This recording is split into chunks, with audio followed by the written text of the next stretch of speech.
COVID is really not doing my hair any favours, so we're just gonna have to roll with it. Love that for me. So we're just gonna pretend it looks okay. Okay? Hey guys, it's Izzy and welcome back to another video. Today's video is going to be another recommendations video, similar to the ones I've done before, where I recommend a book based on another book. So if you liked the first book or the second book, then you would like the first or second book, because I think they have a similar vibe. I get the books together based on either they have like a similar plotline, they have a similar unique writing style, or they have similar characters and similar character development and character dynamics. Those are the kind of things I look for. They need to have at least one of those in common for me to recommend them. So yeah, that is what we're doing in today's video. Yes, I have got Sebastian here with me. Look at him, there he is, because I want to. And yeah, that's what we're doing in today's video. If you want to follow me on Twitter, Goodreads and Instagram, I will leave those all down in the description box. I never say this, I feel like a bad YouTuber, but if this is your first video here, I'd really appreciate it if you subscribed, gave it a like, do all that YouTube stuff. I would really appreciate it. And yeah, I think that's everything before we get on with the video. So yeah, I think I have like 6 or 7 pairs to recommend, so we should probably get started. I was also thinking of doing a video where I say, based on books I didn't like, I recommend a book that's similar but good. I know Emma Books did this, I think, where she like recommended books based on books she didn't like. So if you would like to see that, please let me know in the comments below. So without further ado, let's go on to the video.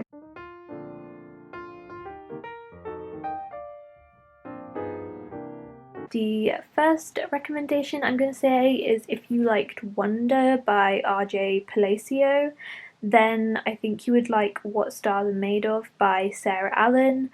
I do like Wonder. I do have a few issues with it just because it's not own voices, and therefore I still feel a bit iffy, just like about disability rep, when it's not own voices. But I do really appreciate the representation in a middle grade novel, and I do think for the most part that it's pretty accurate-ish. And I know some disabled people have some issues with the kind of, I guess he's kind of seen as like an inspiration, which I know some disabled people have a problem with.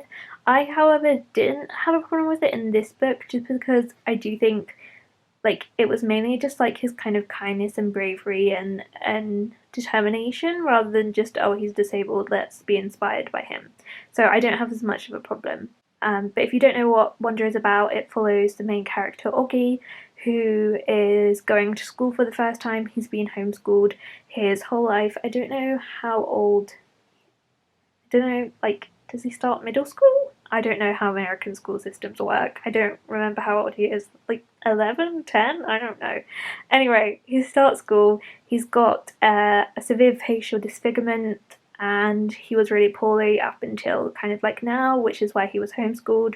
And now he's well enough to go to school, and it kind of just follows his journey, making friends, fitting in, all that kind of stuff. And it's one that I really enjoyed, and it was the first book I read with actual like disabled or like chronically ill rep, so it does hold a special place in my heart for that. But What Stars Are Made Of by Sarah Allen is own voices, and it follows a girl who has Turner syndrome, and she is determined to get this scientist, it's either Celia Payne or Cecilia, I think it's Celia Payne, into history books because she was the first woman to discover what stars are made of. Well, the first person, but no one really knows about her because her work was stolen and she wasn't really given credit for it. And so she decides that she's going to do this like project and try and get her into the textbooks. And then she finds out her much older sister is having a baby, and they are struggling financially, her sister and her brother-in-law, and so she wants to try and help raise money, and to do that she needs to win this competition to do with Celia Payne. So she's not just doing it to get Celia into textbooks, she's also hoping to win the prize so that she can help her sister have a house where they can all live together. So it's a really, really sweet book about this girl and her love for science and her passion for her like interest, which is like space, and the love she has for her sister, and kind of how she feels about having Turner syndrome, and how she feels about the fact that her niece could potentially have Turner syndrome. And it's just a really, really beautiful book that explores having disabilities and being different, and just about like love and passion and support for the people you love. And it's just beautiful. And I think if you liked Wonder, you'll definitely like this book because it was very similar but better in my opinion. And it's also middle grade, if I didn't say that. So read it. My next recommendation is if you like Six of Crows by Leigh Bardugo, then I think you will like Dangerous Remedy by Kat Dunn. This is heavy, so we're just gonna leave it here. I feel like everyone loves Six of Crows. There's very few people who don't, and it is a very unique and special book. And I'm not saying in any way that this is a copy of the book, or, you know, it's very unique, but they definitely do have similar vibes. If you don't know, Six of Crows follows 6 characters who are kind of misfits, criminals, and they come together to pull off a heist on the ice court in this magical world, which is supposed to be like impenetrable. And so they kind of use all their different skills to come together and try and pull off this heist. It's one of my favourite books of all time. Basic, I know, but I love it. And nothing I've read has ever been even remotely similar to Six of Crows. I feel like it's such a unique book because every part of it is done so well. Like the relationships, dynamics, each character is very strong, the plot is interesting and engaging, as well as it being relatively character driven, and it just all comes together to create a really, really strong book. But Dangerous Remedy is set in the 1700s French Revolution, and it follows 4 characters? Yeah, 4 characters who will jailbreak people from the prisons. They're not really loyal to either side of the revolution, and so will just like jailbreak anyone who pays them.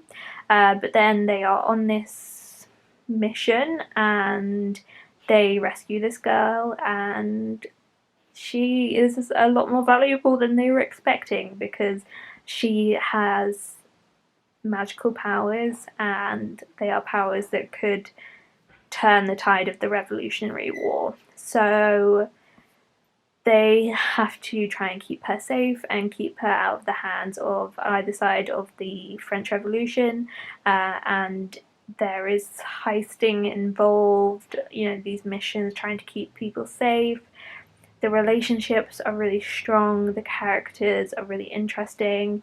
There's a female-female romance, and one of the other characters is gay, so it's got good representation, it's got main characters of colour, all that kind of stuff. So it's got really great diversity, and the cast of characters are really interesting and really unique, and it's just such a well-written book, and I just think it's brilliant, and it's one of my favourite books of the year, and probably one of my all-time favourite books. So if you're looking for something just with a kind of similar feeling to Six of Crows, I would suggest Dangerous Remedy. Don't go in expecting it to be Six of Crows, because nothing can be Six of Crows, but it's the closest I found, and it's just on its own, it's just a fabulous book, so read it. My next recommendation is If You Like Radio Silence by Alice Oseman. I think you will like Starfish by Akemi Dawn-Bowman. Again, another fan favourite. Radio Silence is a really beloved book, and for a very good reason. It's one of my all-time favourites too. It follows two main characters, Frances, I forgot her name, Frances and Alid, and Frances is finishing sixth form and preparing to go to university, and she is really struggling with what she wants to do at university and the pressure that is put on her as someone who is intelligent and kind of expected to go to somewhere like Cambridge and Oxford, and the pressure of that.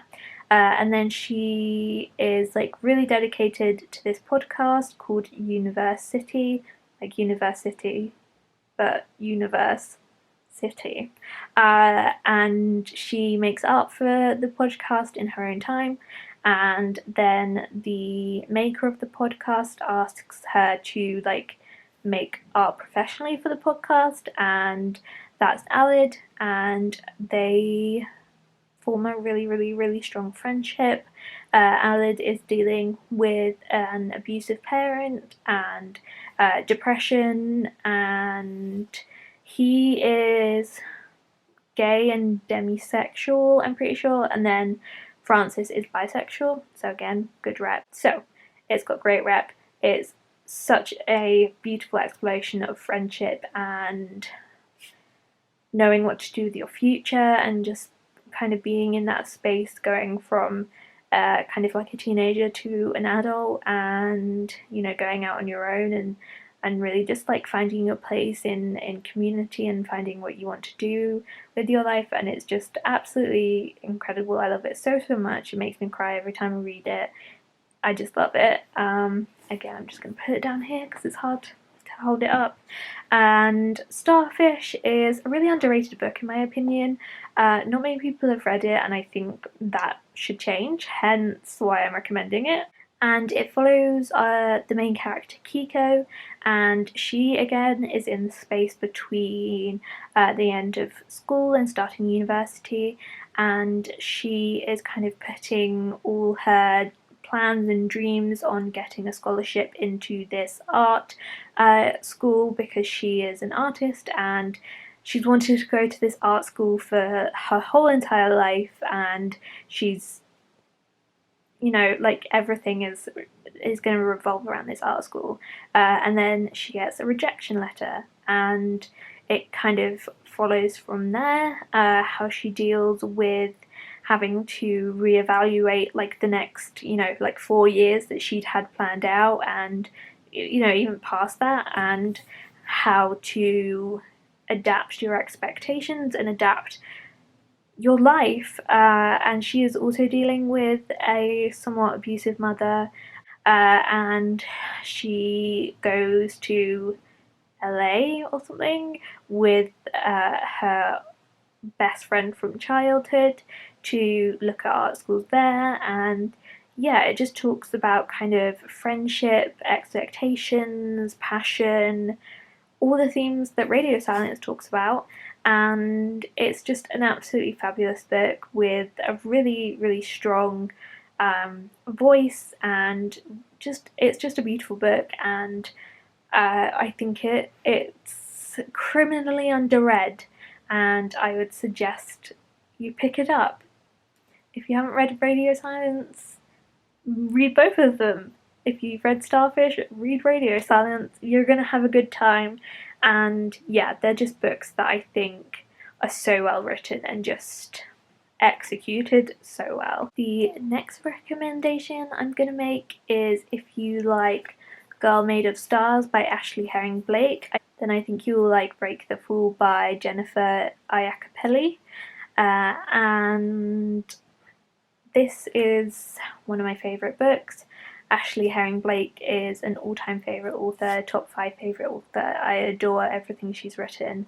I think she's so talented. Like, I just think she's the most brilliant person like ever. I love her so much.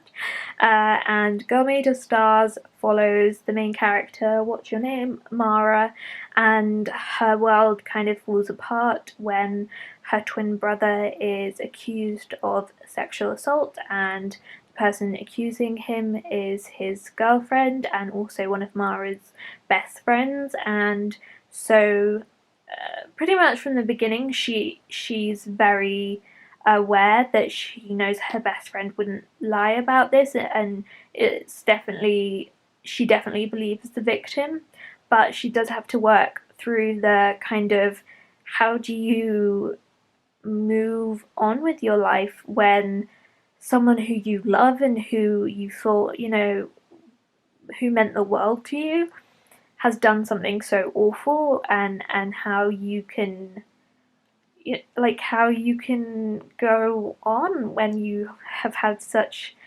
information and something like that has happened. And it's such a brilliant exploration of that, because it's just like such a, I think, relevant topic to the fact that so often we see men or boys get away with sexual assault because people will say, he was such a nice boy, he couldn't have done that. And I think this book does a good job of showing that that is ridiculous, because someone can seem incredible and for the most part be incredible, and then they are still capable of doing horrific things. So I think this book is just so smart and does such a brilliant job of discussing that. This also has a female-female romance, but obviously quite a heavy trigger warning for sexual assault. I'm going to put this down. Also, let's just admire the cover. We love. And then Break the Fall by Jennifer Iacopelli is a book that also talks about sexual assault. It follows the main character, whose name I've also forgotten. Let's just play a drinking game of how many names can Izzy forget. It's everyone. Everyone's name is is forgotten. It follows Audrey, who is a gymnast, and she's been a gymnast ever since you can become a gymnast.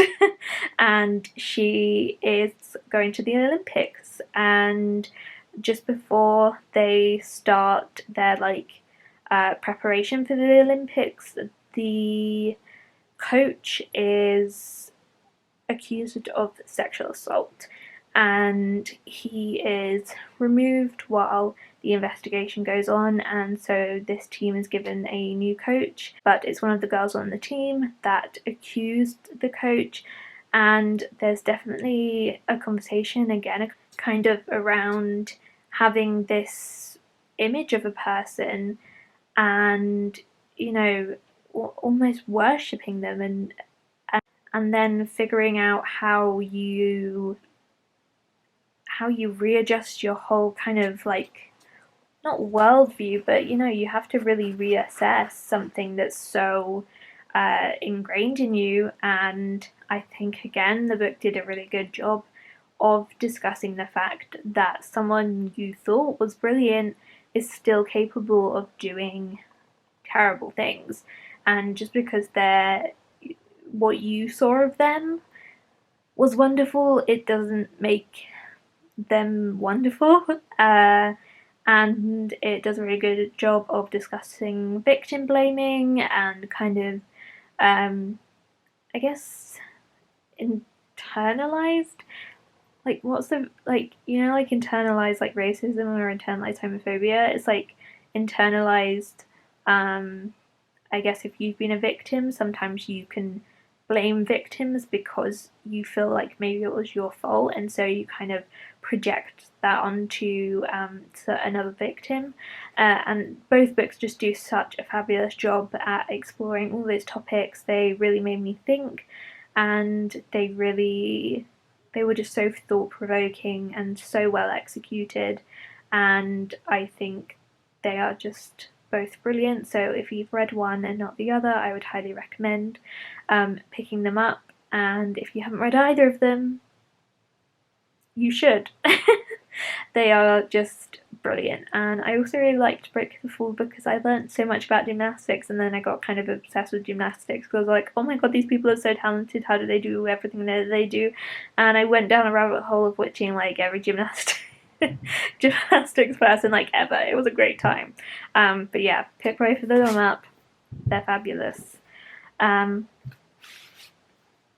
next recommendation is if you like Girls of Paper and Fire by Natasha Nagan, one of my all-time favourite books, then I think you will like Girl, Serpent, Thorn by Melissa Bashardoust, and this is a new favourite of all time, a new all-time favourite, so these are two of my favourite books in the whole entire world, and I think the reason for that is they are somewhat similar. Again, we're just going to have to leave that there because it's a brick of a book. Girls of Paper and Fire follows our main character, Lay, and in her world there are three different, like, you're either a human, a like half demon, or a full demon, and she is a human, and her world is ruled by this demon king, and every year he chooses 8 girls to become his like concubines, basically, human girls who have to sleep with him and do as he wishes. And Lay is chosen as the 9th paper girl this year mainly because she has golden eyes. I don't know if you can see it. And so she is taken away from her home and everything she knows and brought to the palace, and she is trained along with these other girls to become one of the king's concubines, and it's a story of revolution and hope and suffering and kind of how you keep that shred of hope when everything feels impossible and like it's collapsing around you. And it's a book that really touched me and I just think is absolutely brilliant. And Natasha Nagan also has the same disability and chronic illness that I have, which is really cool because I want to be a writer and I do feel like sometimes my chronic illness may prevent me from ever doing that, and Natasha definitely gives me hope that one day I'll also be able to write a book. And she's just a brilliant person and she just really means a lot to me, and I think she's wonderful. But this book is also wonderful. And Girl, Serpent, Thorn is actually a standalone. This is going to be a trilogy. The first 2 books are out. The 3rd book is coming out later this year or early next year. Can't remember. But Girl, Serpent, Thorn is a Persian-inspired sort of fairy tale-esque book about our main character, Soraya, who is cursed so that her touch is poisonous, and she is part of the royal family in this magical world, but she is kind of kept in secret, and she has very little company and she has no touch, obviously, and she is just very, very lonely and just, really struggling with this unending loneliness. And she's always tried to be the perfect daughter and be the perfect person so that she deserves love, and it's definitely something I connect with. But one day she decides to take matters into her own hands, and she can steal this feather and break her curse, because she finds out that her mother has been lying to her about how she got her curse, and so she kind of is reeling from this information and is kind of like, I've been lied to my whole life and everything I've been told isn't true, and I'm sick and tired of holding myself back to make it easier on other people. And it's just such a strong feminist book about taking your own fate into your own hands, similar to A Girl of Paper and Fire. And it has such a strong female lead. Soraya is such a 3D, complex, incredible character. She is one of my all-time favourite characters. Similar to Lei, they both give me very similar vibes as main characters. I think they're both such strong, independent, complex women, and I just adore them. And Girl Serpent Thorn also really delves into morally grey characters and really complex character exploration, and I don't even know how she did it all in one book. Such an incredible job of looking at characters who have made mistakes and who have done things in their past and who are trying to make changes and to try and, you know, repair what they've done in the past. And it's not, I really have an issue with morally grey characters in young adult fiction because they're usually like white bad boys who have done horrible things, and they're like, oh, my life was kind of sad, and they're called morally grey when really they're just jerks. And I love morally grey characters, but it's rare to find a book that does it so well. And this kind of has 3 mainish characters that are all morally grey and in different ways, and it kind of shows how you can be good and somewhat morally grey, and how you can be like evil, but you still kind of have this reason and this purpose for what you're doing that kind of gives you that greyness, because it's almost, you can almost empathize with the person, because you're like, you can almost sense why they've done what they have. And I just adore these books, and they have a very similar feministy, hopeful, independent, incredible storylines, and you will fall in love with the characters, and the world building in both are wonderful. They both have female-female relationships which are god tier. I do prefer the female-female relationship in this book just because I think it gets a little bit more focus. There isn't that much focus on the romance in Girl Serpent Thorn, but both of them are incredible, and I implore you to read either of them. If you've read one, you have to pick up the other one. I swear on my life you will love it. And if you haven't picked up either, what are you waiting for? Like, seriously. Girl Serpent Thorn, I read an early copy of it, but it came out a couple weeks ago, so what are you waiting for? Get on that. And I sometimes want to describe Girl Serpent Thorn as like a good Shatter-Me. I really don't like the Shatter-Me series, don't hate me. But I think when people hear like Poisonous to the Touch, they're like, oh, Juliet from Shatter-Me, and I'm like, don't do Girl Serpent Thorn dirty like that, because that's god tier stuff. And the final recommendation I have, these are both relatively newish books, so you might not have read either of them, but if you liked Only Mostly Devastated by Sophie Gonzalez, then I think you will like Camp by Lev A.C. Rosen. I got an early copy of both of these, so I read Only Mostly Devastated in January. This is a finished copy, but I read the arc of it in January. I think it came out in March, and then I read, this is an arc of Camp, but it came out last month, so you can buy both of these, and you should buy both of these. These are 2 of my favourite books of the year, my favourite books of like all time. I love them both so much, and this is what they're about.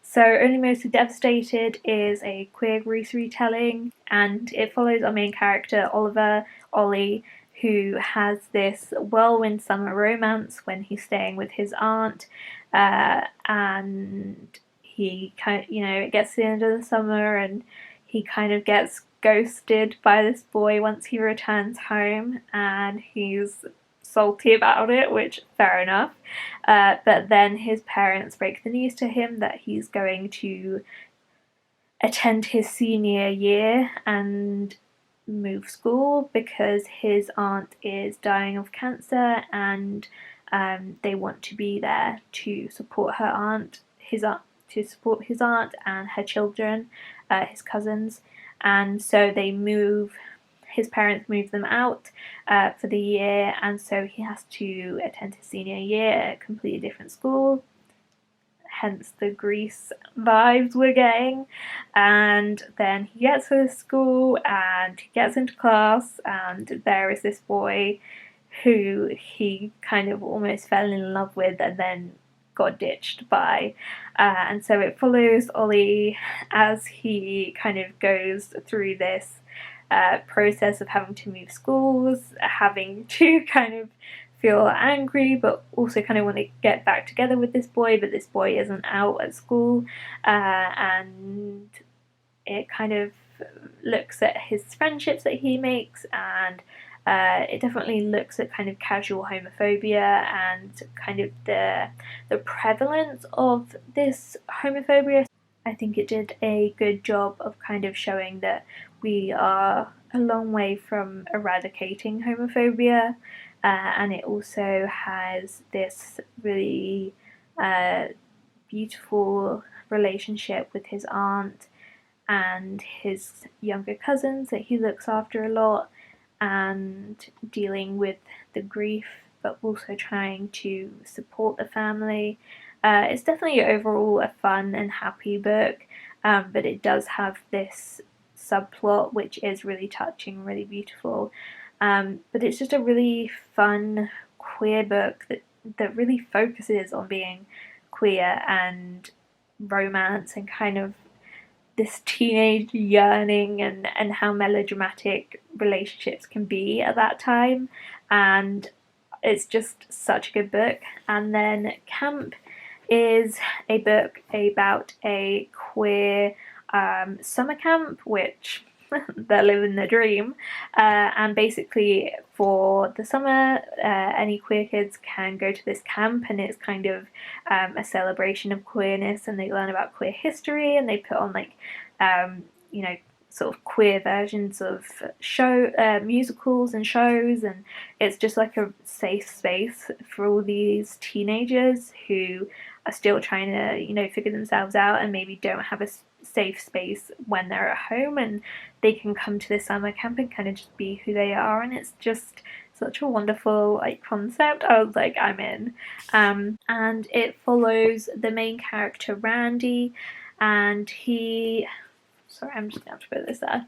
And he has been coming to this summer camp for a couple of years, and every year he has been crushing on this boy called Hudson, but he kind of comes to this realization that Hudson is not going to fancy him because he's quite effeminate and quite like dramatic and diva-ish, and just like very out and proud, and just like really sure in who he is and what he likes and how he likes to express himself. But then he decides that this summer he's gonna kind of give himself a makeover, make himself more masculine and kind of the kind of person Hudson would date. And he's going to make him fall in love with him, and once Hudson's in love with him, he's going to reveal more of himself, and Hudson's going to be so in love with him at that point that he doesn't mind kind of who Randy really is. And it's a light-hearted, funny, relatable book, similar to Only Mostly Devastated in the fact that it's super queer, super fun, there's such good friendships and relationships, and it's just like a really good time. But it also does tackle a major kind of theme of,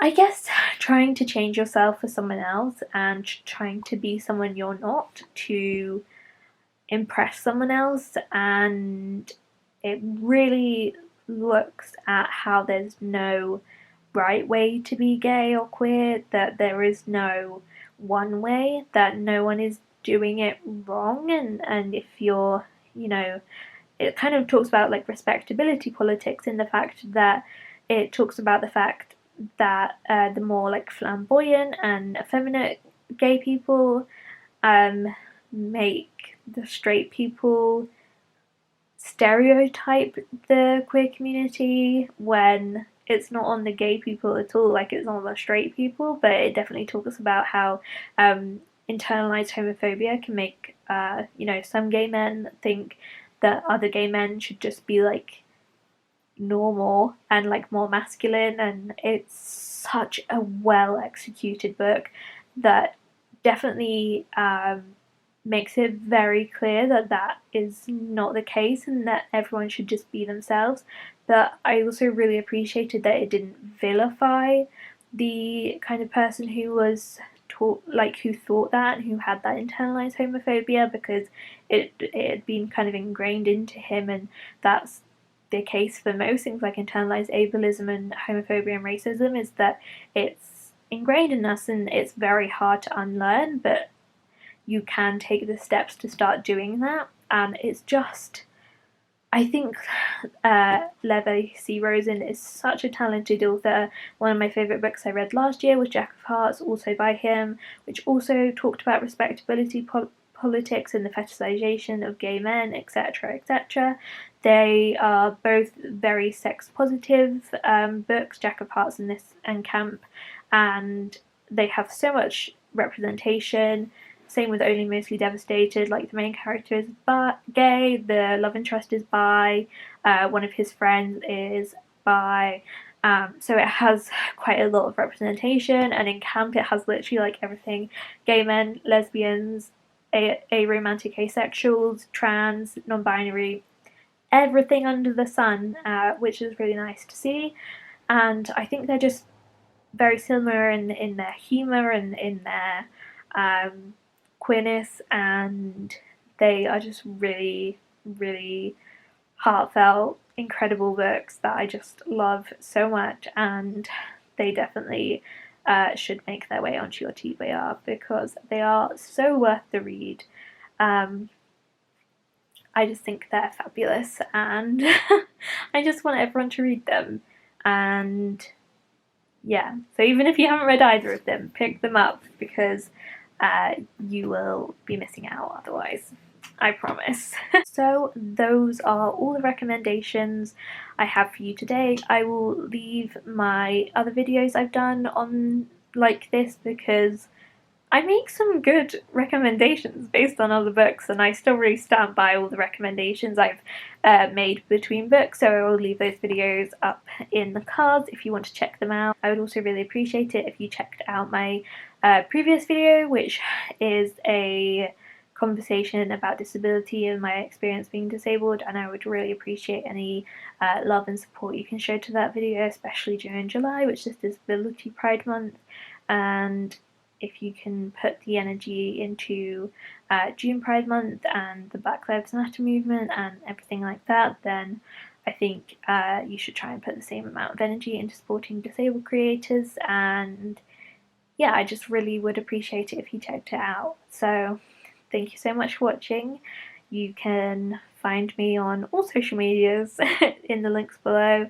I also leave resources to petitions and all that kind of stuff to support the Black Lives Matter movement, as well as leaving some recommendations for queer books by Black authors and some other resources in the description box, so be sure to check there.